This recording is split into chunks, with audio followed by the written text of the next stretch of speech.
사랑하는 성도 여러분, 한 주일 동안 평안하셨습니까? 루키즘이라는 단어가 있습니다. 우리말로는 외모 지상주의 또는 외모 차별주의로 번역할 수 있는 단어인데요. 미국 뉴욕 타임즈의 칼럼니스트인 세파이어가 2008년에 인종, 성별, 종교, 이념 등에 이어 새롭게 등장한 차별 요소로 지목하면서 부각되기 시작한 단어입니다. 외모가 개인 간의 우열뿐만 아니라 인생의 성공까지도 좌우할 수 있다고 믿고, 또 외모에 지나치게 집착하는 경향 또는 그러한 사회 풍조를 설명하고 있습니다. 곧 외모가 연애, 결혼 등과 같은 사생활은 물론 취업과 승진 등 사회생활 전반까지 좌우하기 때문에 외모를 가꾸는 데에 많은 시간과 노력을 기울이게 된다는 것입니다. 그러나 외모에 너무 집착하다 보면 병증으로 발전할 수도 있다는 것이 가장 큰 문제점으로 지적되고 있습니다. 처음에는 운동이나 가벼운 다이어트 요법을 통해서 몸매를 가꾸다가 그래도 안 되면 막대한 시간과 돈을 들여서 성형수술을 하게 됩니다. 문제는 이런 수술이 한두 번으로 끝나지 않는다는 데 있습니다. 거듭 되풀이되는 과정 가운데서 강박증이 생기기도 하고요. 또 심하면 신체 변형 장애까지 일어나게 됩니다. 한국에서도 2000년 이후 루키즘이 사회 문제로서 등장하는데, 이 조사 결과 한국 여성들이 세계에서 가장 많은 성형수술을 하는 것으로 나타났고요. 또한 이 다이어트 열풍에 휩쓸려서 무리하게 살을 빼다가 죽음에 이른 경우도 보도되고 있습니다. 학자들은 이 같은 경향이 이 잘난 외모를 선호하는 사회 풍조에서 비롯된다고 보고 있습니다. 아무리 좋은 학교를 나왔다고 하더라도 외모가 받쳐주지 않으면 결혼을 할 수가 없습니다. 학창시절에 학점이 아무리 좋았다고 하더라도 역시 외모 때문에 번번이 면접에서 탈락하다 보니 자연스레 외모에 신경을 쓸 수밖에 없다는 것이죠. 그래서 내면의 가치보다는 외부의 장식에 더 많은 시간과 돈과 애정을 투자하게 된다는 것입니다. 이쁘면 용서가 되는 세상, 이것이 오늘 저와 여러분께서 살아가고 있는 세상의 모습입니다. 그렇다면 그리스도인들은 어떨까요? 저는 제가 그리스도인이라고 생각합니다. 교회에 다니고 있고요. 설교를 합니다. 설교를 듣기도 하고 헌금을 합니다. 종종 길을 가다가 노숙자들에게 잔돈을 주기도 합니다. 그리고 하나님을 찬양하며 그분께 기도를 하죠. 그러나 이런 기독교인들을 어느 순간부터 세상은 색안경을 보기 시작했습니다. 그 이유는 무엇일까요? 오늘날의 그리스도인들은 쉽게 거짓말을 하고요. 자신들의 실수에 대해서는 굉장히 관대합니다. 죄를 짓고도 상대방에게 용서를 구하기보다는 하나님께 용서를 받았다고 하면서 스스로 자위하죠. 자신들의 생각과 다른 사람들에 대해서 선을 베풀기를 싫어하고요. 또 무엇보다도 자신을 희생하려 들지 않습니다. 세상은 교회에 대해서 실망을 했고 이제는 예수님을 믿지 않으려고 합니다. 더 이상 그들에게 예수님은 구원자가 아닌 것이죠. 이제 우리는요, 연말이 되어도 메리 크리스마스라는 말을 듣기가 어렵습니다. 대신에 사람들은 해피 홀리데이라고 인사를 하기 시작하죠. 그 이유는 세상이 조금씩 이 교회의 모습을, 기독교의 모습을 지워가고 있기 때문입니다. 왜 세상은 교회를 싫어하는 것일까요? 세상 사람들이 가진 기독교인들에 대한 표준이 교인들이 따라가지 못할 만큼 높습니까? 그렇지 않죠. 자세히 보면 이 교회에 대해서 세상이 가지고 있었던 기대는 바로 예수님께서 보여주신 모본입니다. 그분의 가르침이었죠. 원수를 사랑하고 가난한 자에게 가진 것을 나눠주고 함께 살아갈 수 있는 세상을 만드는 것, 이것이 바로 예수님의 가르침이었습니다. 그래서 세상은 예수님을 알고 그분을 존경했던 것입니다. 그러나 예수님의 가르침대로 교회가 살아가지 못했기 때문에 예수님께 돌려졌던 존경과 환대가 교회로 이어지지 않고 있는 것이 이제는 하나님마저 함께 매도되고 있는 형편이죠. 요한일서 3장 1절로 3절 말씀을 보도록 하겠습니다. 보라, 아버지께서 어떠한 사랑을 우리에게 베푸사 하나님의 자녀라 일컬음을 받게 하셨는가. 우리가 그러하도다. 그러므로 세상이 우리를 알지 못함은 그를 알지 못함이라. 사랑하는 자들아, 우리가 지금은 하나님의 자녀라 장래에 어떻게 될지는 아직 나타나지 아니하였으나 그가 나타나시면 우리가 그와 같은 줄을 아는 것은 그의 참 모습 그대로 볼 것이기 때문이니 주를 향하여 이 소망을 가진 자마다 그의 깨끗하심과 같이 자기를 깨끗하게 하느니라. 방금 읽은 성경절에는 두 가지 사도 요한이 강조하고 있는 것이 있습니다. 첫 번째로는 아버지께서 우리에게 엄청난 사랑을 베푸셨다는 거고요. 두 번째는 세상이 우리를 알지 못하는 이유가 있다는 것입니다. 그것은 다름 아닌 우리가 하나님을 제대로 알지 못하기 때문이라는 겁니다. 왜 세상은 오늘날 그리스도인들을 잘 알지 못하는 것일까요? 인정하지 않는 것일까요?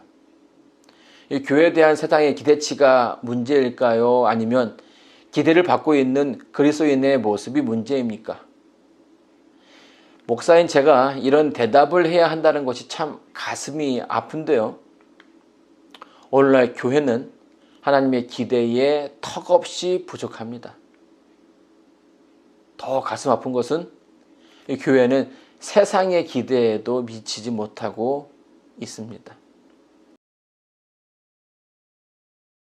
이것이 문제죠.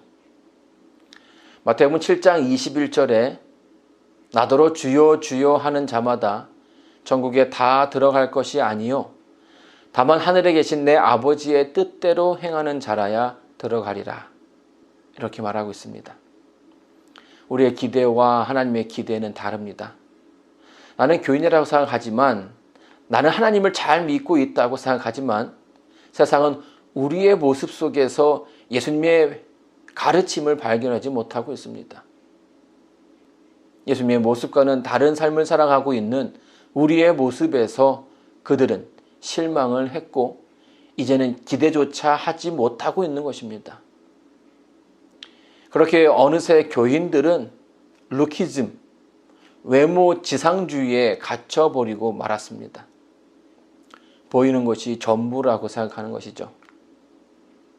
그러나 모양은 실체가 아닙니다. 예수님은 껍데기 속에 갇혀있는 성도들을 아니다라고 말합니다. 내가 너를 도무지 모른다라고 말씀하셨죠. 희망 가득한 기대와 스스로를 뿌듯해하는 성도들의 자기 만족에 찬물을 끼얹으셨습니다. 그리고 그들의 시선을 껍데기가 아니라 그들의 내면으로 끌고 가셨죠. 사도 요한도 우리의 시선을 내면 그 속으로 가지고 가고 있습니다. 3장 9절입니다. 하나님께로부터 난 자마다 죄를 짓지 아니하니 이는 하나님의 씨가 그의 속에 거함이요 그도 범죄하지 못하는 것은 하나님께로부터 났음이라. 사람들이 어떤 사람을 그리스도인이라고 말할 때 그 기준은 무엇이 될까요? 대부분은 드러나는 것으로 그 사람을 설명하게 됩니다. 일주일에 한 번 이상 교회를 간다면 우리는 그 사람을 교인이라 부르죠. 밥 먹기 전에 기도를 하거나 또 가방에 들어있는 작은 성경 그리고 다른 사람이 그 사람을 부를 때의 호칭을 통해서 저 사람이 교인이구나 하는 것을 알 수가 있습니다. 그러나 요한은 우리가 생각하는 모든 것을 뒤로 한 채에 단 한 가지를 이야기하고 있습니다.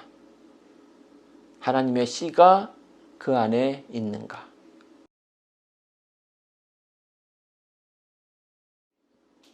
요한이 설명한 씨는 다른 책에서는 하나님의 말씀이라고 설명하기도 하고요. 마태복음 7장 21절에서는 아버지의 뜻이라고 말하기도 합니다. 요한복음에서는 성령이라고 말하기도 하죠. 자, 그렇기 때문에 우리가 적어도 그리스도인이라고 말할 때에는 이 부분을 생각해 봐야 합니다.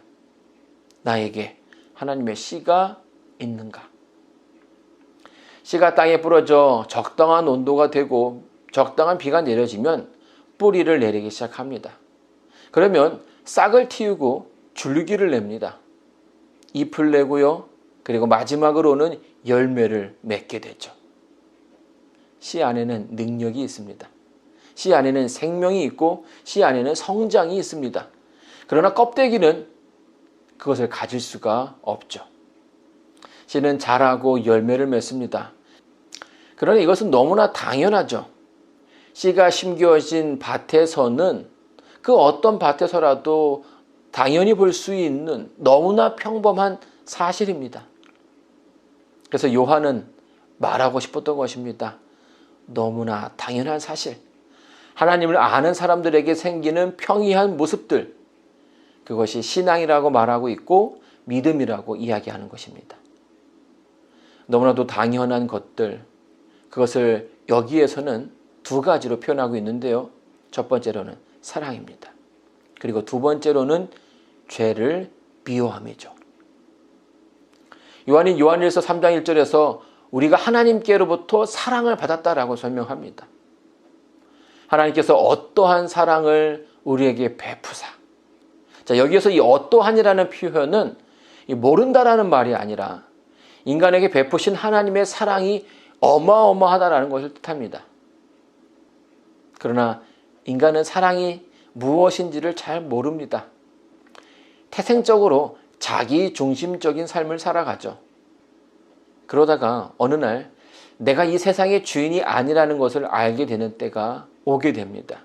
그게 언제냐면 여지껏 당연하다고 생각했던 것들이 당연하지 않다는 것을 알게 되었을 때, 그때에 깨닫게 되는 것입니다. 대부분 나를 사랑하지 않는 사람을 만나게 되는 순간이 그렇습니다. 주변에서 늘 나를 사랑하고 좋아했는데 그렇지 않은 사람을 만나거나 또 나와 다른 생각을 하는 사람을 만나게 될 때에 그런 깨달음이 오죠. 그때부터 우리 인생에는 새로운 국면이 시작이 됩니다. 그렇게 사회생활이 시작되는 겁니다. 자, 사람들과 어울려 섞이고 살아가다 보니까 자연스럽게 자신의 것과 남의 것을 구분하게 되죠. 그러나 대부분 사람들이 자신을 사랑하는 것에는 익숙하지만 타인을 사랑하는 것에는 익숙하지 않습니다. 설사 베푸는 것을 좋아하는 사람이다 할지라도 사회생활이 계속되면 될수록 그 이타성은 점점 줄어만 갑니다. 왜냐하면 경쟁사회에서 다른 사람을 배려하는 감정은 도움이 되지 않는다라고 생각하기 때문이죠. 그래서 어른이 되면서 나이가 들어가면서 우리는 그런 감정을 조금씩 잃어가는 것입니다. 오직 자기와 자기의 가족, 조금 더 나아가서 내가 아는 사람들에게만 사랑을 제한하는 겁니다. 그렇지만 우리의 마음속 깊숙한 곳에서는 늘 그 사랑을 그리워하고 있습니다. 그래서 그런 이타적인 사랑을 만나게 되는 경우에 감동하는 것이고 눈물을 흘리게 되는 것입니다. 그리고 아직 세상은 살만하다라고 생각하죠. 그런 사람들이 있다라는 것을 다행이라고 생각합니다. 잊어버리고 있는 것 같지만, 무시하고 있었던 것 같지만 사실 세상은 그 누구보다도 그 사랑을 그리워하고 있죠. 왜냐하면 그 안에서 행복했고 또 그 안에서 안식을 느꼈기 때문입니다. 우리가 부모님의 사랑을 생각할 때에 가슴이 뭉클해지는 이유가 바로 여기에 있습니다. 그 사랑을 생각할 때 우리는 사랑을 배우게 되었고 비로소 사랑을 알게 되었던 거죠. 여러분이 알고 있는 사랑을 생각해 보시기 바랍니다. 아니면 여러분이 누군가에게 줬던 사랑을 생각해 보시죠. 여러분이 준 사랑은 분명 누군가의 사랑을 닮았다는 것을 알게 될 것입니다. 그 말은 내가 누군가에게 준 사랑은 내가 누군가로부터 받은 사랑이라는 말입니다. 다시 말해서 나에게 사랑을 준 사람이 있었다는 것이죠. 요한은 그 말도 안 되는 사랑이 어디서부터 시작되었는지 이야기하고 싶은 것입니다. 그 큰 사랑을 받은 사람이 바로 인간이라는 것입니다. 사실 이 이야기는 성경에서 무한 반복되고 있는 이야기입니다. 인간은 정말 말도 안 되는 사랑을 받았습니다. 어떤 신이 자기가 만든 인간을 위해서 목숨을 내어놓겠습니까? 하나님께서 인간에게 말도 안 되는 사랑을 주셨습니다.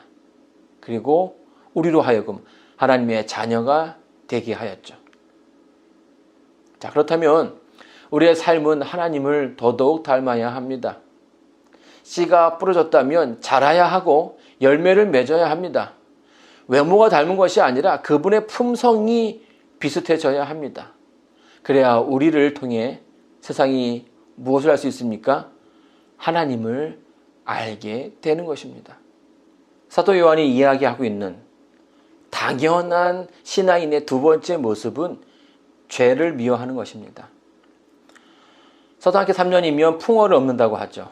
개도 주인이 무엇을 배우는지 알 수 있다는 거예요. 맹모 삼천지교, 맹자의 엄마가 자녀의 교육을 위해서 3번이나 이사를 합니다. 이 교육 환경이 중요하다는 뜻이죠. 또 만시간의 법칙이라는 게 있습니다. 반복되는 시간 속에서 배움을 넘어서서 이 전문성을 갖추게 된다는 말입니다. 방금 언급한 3가지는 학습의 당위성에 대해서 강조하고 있습니다. 그러니까 당연한 거다라는 거예요. 흙을 가지고 놀면 흙이 묻는 것이고 모래를 가지고 놀면 모래가 묻게 됩니다. 보고 듣고 따라함을 통해서 배움은 묻어나오게 됩니다. 이렇듯 좋아하는 것을 따라하고 담는 것은 당연한 결과입니다. 맞습니다. 내가 예수님이 좋아서 그분을 따라다녔다면, 그분과 함께 하는 것이 행복했다면 우리 삶에서 당연히 죄를 미워하는 모습이 있어야 한다는 것이죠. 요한일서 3장 5절에 있는 말씀입니다. 그가 우리 죄를 없애려고 나타나신 것을 너희가 아나니 그에게는 죄가 없느니라. 여러분이 좋아하고 감사하는 분은 죄가 없으신 분이셨습니다. 죄가 없는 그분은 이 땅에 오셔서 죄를 없애는 것이 그분의 목적이었습니다.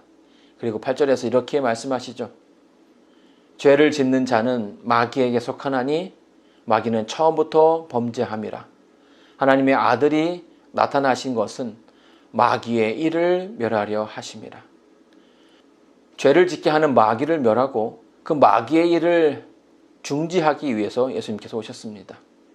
이 죄를 너무나 싫어하셨던 예수님께서 죄가 없는 몸으로 이 땅에서 하고자 하셨던 것은 죄를 없애는 것이었습니다. 자, 그렇다면 나는 무엇을 해야 하는 것일까요? 오늘 저와 여러분의 역할은 무엇이겠습니까? 내가 사랑하고 나를 위해 십자가에서 못 박히시면서까지 나를 구원하시겠다라고 하셨던 예수님을 위해서 오늘 저와 여러분이 할 수 있는 것은 과연 무엇이 있겠습니까?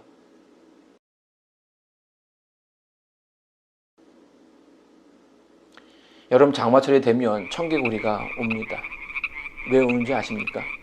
이 청개구리는 지겹도록 엄마 말을 듣지 않았던 아들이었죠. 하라고 하면 하지 않고 하지 말라고 하면 하는, 늘 반대로 하던 아들이었습니다. 이 어머니가 늘 아들에게 뱀이 살고 있는 뱀사골에는 가지 말라고 했습니다. 그러나 그런 어머니의 당부에도 불구하고 결국 늘 반대로 하던 청개구리가 뱀사골에 들어가게 되었습니다. 그 소식을 듣게 된 어머니가 만사를 제쳐두고 아들이 있는 곳으로 향해 달려갑니다. 마침내 이 뱀의 먹이가 될 것 같은 아들을 만나게 되죠. 그 순간에 어미 개구리는 자신의 몸을 던져서 뱀을 공격해 보지만 역부족이었습니다. 결국 아들 대신에 어미는 뱀에게 물리고 맙니다. 뱀의 독이 퍼진 어머니는 마지막 소원으로 내가 죽으면 냇가에다가 자신을 묻어달라고 이야기하였습니다. 며칠이 지난 후에 엄마가 죽게 됩니다. 청개구리는 고민하지 않을 수 없었습니다. 어머니의 의도는 늘 반대로 하던 아들이었기 때문에 반대로 말한 것이었는데, 그러나 어머니의 유언을 들은 청개구리는 이 아들로서 마지막은 어머니 말을 듣고 싶었던 것입니다. 비가 많이 오면 어머니의 산소가 물에 흘러갈 것이 분명했지만 내 생각이 아닌 어머니의 말을 지키고 싶었던 거죠. 이것이 말도 안 되는 사랑을 받은 아들의 모습입니다. 내 생각대로가 아니라 하나님께서 하시고자 했던 대로 따르는 것, 이것이 말도 안 되는 사랑을 받은 사람들의 모습입니다. 이것이 하나님의 사랑하는 이들의 삶 속에서 드러나는 모습이죠. 우리는 죄에 대해서 너무나 관대합니다. 저는 여기서 다른 사람의 죄를 언급하는 것이 아닙니다. 각자 자신의 죄를 말하는 것이죠. 개인의 감정은 늘 하나님의 말씀보다 위에 있습니다. 심지어 자신의 죄를 스스로 용서하고 합리화시키기까지도 합니다. 그럼에도 하나님을 사랑한다고 말하고 하나님의 제자라고 스스로 자랑스러워합니다. 예수님이 어떠한 삶을 살았는지도 모른 채 어떠한 사랑을 주셨는지도 모르고 그저 하늘만을 소망하죠. 죄 없는 예수님은 죄를 없애고자 이 땅에 오셨습니다. 죄의 주인인 마귀를 멸하라고 하셨습니다. 그렇다면 우리가 그분의 자녀라면 당연히 그분의 뜻을 따라야 하는 것이고, 죄로 인해 나를 대신해서 죽으신 예수님의 죽음을 생각한다면 죄를 가까이 하는 일은 우리의 삶에서는 없어져야 하는 것입니다. 그래서 요한일서 3장 4절로 7절에서 이렇게 이야기합니다. 죄를 짓는 자마다 불법을 행하나니 죄는 불법이라. 그가 우리 죄를 없애려고 나타나신 것을 너희가 아나니 그에게는 죄가 없느니라. 그 안에 거하는 자마다 범죄하지 아니하나니 범죄하는 자마다 그를 보지도 못하였고 그를 알지도 못하였느니라. 자녀들아, 아무도 너희를 미혹하지 못하게 하라. 의를 행하는 자는 그의 의로우심과 같이 의롭고. 오늘 우리가 사는 이 세상은 많은 사상들이 범람하고 있습니다.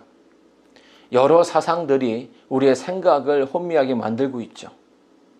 이 요한의 시대에도 이설들이 많았습니다. 이 맑은 정신 가운데 성령 하나님이 깃든다고 해서 금욕주의가 기승을 부리기도 했고요. 또 반대로 이 도덕적인 방종이 그들의 신앙을 훼손할 수 없다라고 주장해서 쾌락주의가 성행하기도 했습니다. 그렇게 이설은 믿는 자들로 하나님의 말씀과 다른 삶을 살게 했고요. 결국 하나님과 점점 멀어지는 관계가 되고 말았습니다. 과학의 발전이 재림의 사건을 비과학적이라고 말하고 부인하고 있습니다. 그래서 많은 사람들로 하나님의 재림에 관하여서 무관심하게 만들고 있죠. 유신진화론, 즉 하나님께서 창조만 했지 그 후로는 지구의 생명은 스스로 진화했다고 설명합니다. 하나님을 비인격적인 존재로 나타내고 있는 것이죠. 고등비평적 성서 해석을 통해서는 성경의 모든 말씀이 인간의 두뇌로 이해되어야 한다고 주장합니다. 그래서 그들의 비유에 맞지 않으면 의심하고 같이 절하시켜버리죠. 이렇게 하나님의 말씀에 대한 기대감이 떨어지면서 성경은 믿기 어려운 책이 되고 말았습니다. 종교통합운동은 다양성을 인정한다라는 명분 아래 종교적인 통합을 주장합니다. 그러나 진리는 더욱더 설 자리를 잃어버렸고 그렇게 하나님께로 가는 길은 정말 좁은 길이 되고 마는 것입니다. 그래서 요한은 아무것도 너희를 미혹하지 못하게 하라고 말하고 있습니다. 요한일서 3장 7절, 10절, 11절입니다.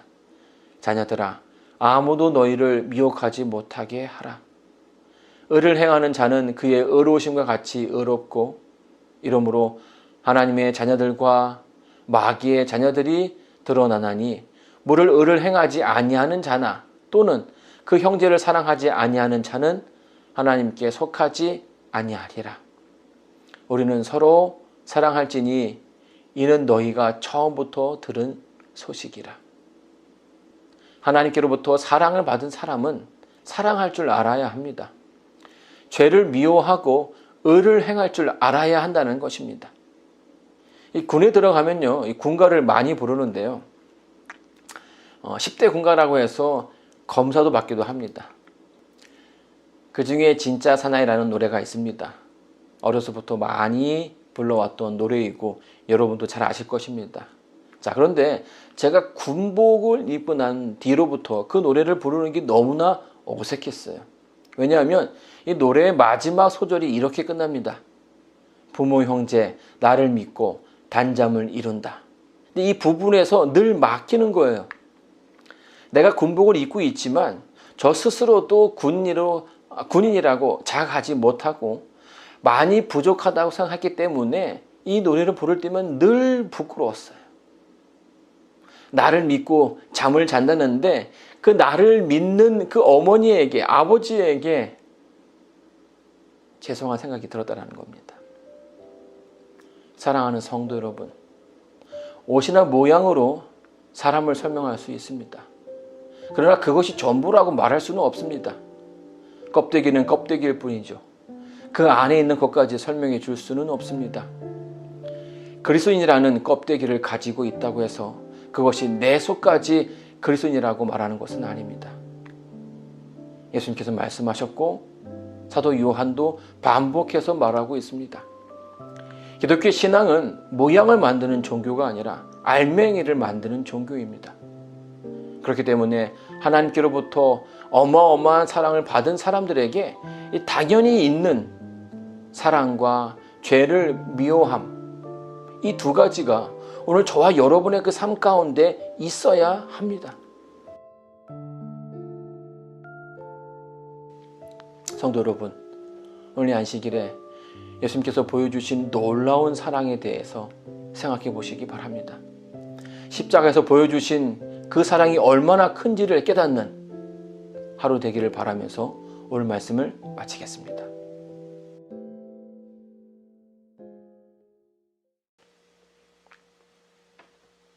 기도하겠습니다.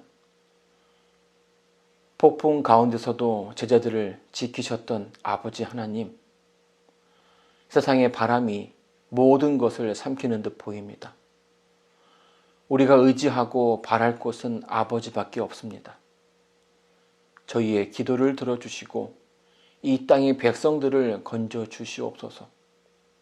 사방에서 들려오는 시름소리가 변하여 웃음소리가 되게 하시고 절망이 희망으로 바뀌게 하시고 두려움이 변하여 찬양이 되게 하시옵소서. 저희의 변화가 외부가 아닌 내면에서 시작되게끔 하시고 하나님의 자녀임이 드러나는 삶을 살 수 있게 인도하여 주시옵소서. 이 안식일 모두가 행복하고 건강한 날 되게 해 주시길 바라며 폭풍을 잠재우신 예수님의 이름으로 간절히 기도드리옵니다.